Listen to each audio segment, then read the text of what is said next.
মিশরে বন্যার পানি কমে গেলেও স্বাভাবিক জীবনে ফিরতে যুদ্ধ করতে হচ্ছে ক্ষতিগ্রস্তদের।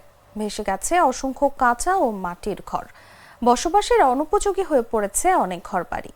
উপজেলার জোরারগঞ্জ ইউনিয়নের নন্দনপুর গ্রামে গিয়ে দেখা যায় বানের পানি নেমে গেছে, ক্ষতবিক্ষত হয়ে গেছে রাস্তাঘাট, অসংখ্য কাঁচা ঘরবাড়ি ভেঙে গেছে। যখন পানি বাড়তেছে তখন ঘরটা ধসে পড়তেছে। আমরা ঘরে ছিলাম, আমরা ঘর থেকে যে কোনো রকম আমাদের প্রাণটা নিয়ে আমরা বের হয়েছি, যে আমাদের মানুষজনের ক্ষয়ক্ষতিটা হয় নাই। আমরা এটা উপরালার কৃপা পাইছি। যা ছিল সব মাটির তলে চলে গেছে। এখন কিছু আমার কাছে বাঁচাবার মতো কিছু নেই। আলমারি, শোকেস, শোকেস, বাড়ির কাগজপত্র, হাঁড়ি বাসন যা ছিল সব লাগে। তারপর কিছুদিন মাস 6 মাস আগে আপনার পাথরে নষ্ট হয়ে গিয়েছিল শিলপরি। তারপরে মেরামত করছি। এখন তো আপনার ওই কিছু 7-8 দিন আগে বন্যায় ঘর একদম ভেঙে চুরে ঘরের মধ্যে সবকিছু রয়ে গেছে, কিছু বাইর করতে পারি না। 5-6 লাখ টাকা জিনিস একবারে রয়ে গেছে। আলমিরা, খাট, যত সরঞ্জাম আছে সবকিছু ঘরের মধ্যে রয়ে গেছে। আমার স্বামী নাই, ছেলে নাই। আমি ছোট্ট একটা দোকান করে কোনো রকমে খাই। আমার এখন সব বিচ্ছিন্ন হয়ে গেছে। আমার খাওয়ার মতো চলার মতো কিছু নাই। আমার 4টা মেয়ে ওরা পানির উপর এখন বাঁচতেছে, আমারে দেখতে বাঁচতে পারতেছে না। আমি তো কোনোদিন অন্যদিকে যাই, কোনো রকম প্রাণ বাঁচাইছি, ঘর বাঁচাইতে পারিনি। হিঙ্গুলি ইউনিয়নের আজমনগর গ্রামে গিয়ে দেখা যায় এখানকার চিত্র ভয়াবহ।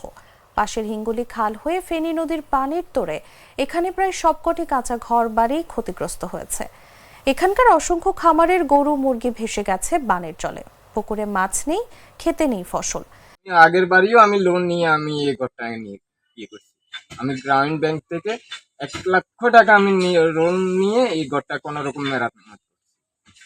এখন কিভাবে পরিশোধ করবো, ঘর কিভাবে করব, পরিবার কিভাবে চালাবো, আমার কোনো ইয়ে নেই, আমার আর কিছুই নেই।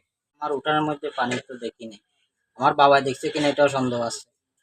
এখন মনে করেন যেভাবে পানি উঠছে আমরা তো থাকার কোনো সম্ভবই না, এটা জীবনে কখনো কল্পনাই করিনি।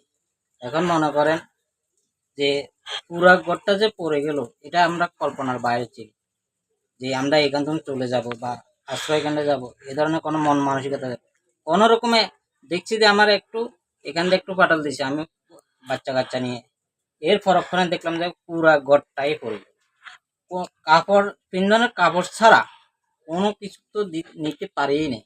আর ভবিষ্যৎ চিন্তা করি বা দিন মজুরের কাজ করি, একটা জিনিস চিন্তা করবেন, দিন মজুরের কাজ করি আর এখন যে মনে করেন 4-5 লাখ টাকা খরচ করি, তো ঘরটা করা সম্ভবই না। এদিকে বুধবার সকালে বন্যায় ক্ষয়ক্ষতির সমীক্ষা চালাতে মিরসরাই উপজেলায় কর্মরত সরকারি কর্মকর্তাদের নিয়ে 9 সদস্যের একটি কমিটি গঠন করেছে উপজেলা প্রশাসন। এতে উপজেলার বন্যায় ক্ষতিগ্রস্ত 9 ইউনিয়নের ক্ষতির পরিমাণ নির্ণয় করবেন এসব কর্মকর্তা। এছাড়া সহসা তথ্য পেতে সাধারণ মানুষকে নির্ভুল তথ্য দিয়ে সহযোগিতার অনুরোধ জানিয়েছেন উপজেলা নির্বাহী অফিসার ও উপজেলা প্রশাসক মাহফুজা জেরিন। শিয়া বাটার ও ভিটামিন ই সমৃদ্ধ lily glam beauty soap. Lily, always beautiful.